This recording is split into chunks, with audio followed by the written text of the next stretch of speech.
399। उस बिंदु का क्या नाम है जिस पर क्रोमोसोम में क्रोमैटिड जुड़ते हैं? A nucleosome, C centrosome, B centromere, D gene. Answer B.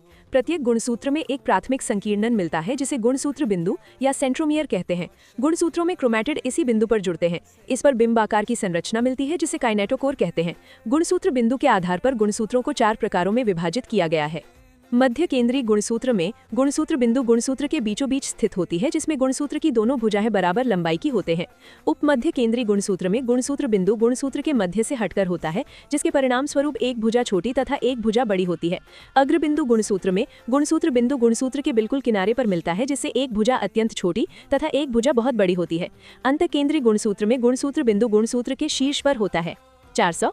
रिक्त स्थान में सबसे उपयुक्त विकल्प भरें। यदि एक पौधे का समजीनी TTRR है तो समलक्षणी होगा ए बौना और झुर्रीदार, बी लंबा और झुर्रीदार, सी बौना और गोल, डी लंबा और गोल। Answer C. मेंडल ने पाया कि F1 विषम युग्म की RR का फिनोटाइप दिखने में बिल्कुल RR जनक के समान होता है। इसलिए उसने प्रस्ताव किया कि असमान कारकों के जोड़े में से कोई एक दूसरे के ऊपर प्रभावी हो जाता है। इसे प्रभावी और दूसरे को अप्रभावी नाम दिया।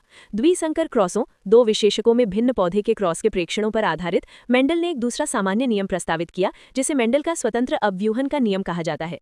यह नियम कहता है कि जब किसी संकर में लक्षणों के 2 जोड़े लिए जाते हैं तो किसी एक जोड़े का लक्षण विसंयोजन दूसरे जोड़े से स्वतंत्र होता है। अतः पौधे का समजीवी TTRR है तो समलक्षणी बौना एवं गोल होगा।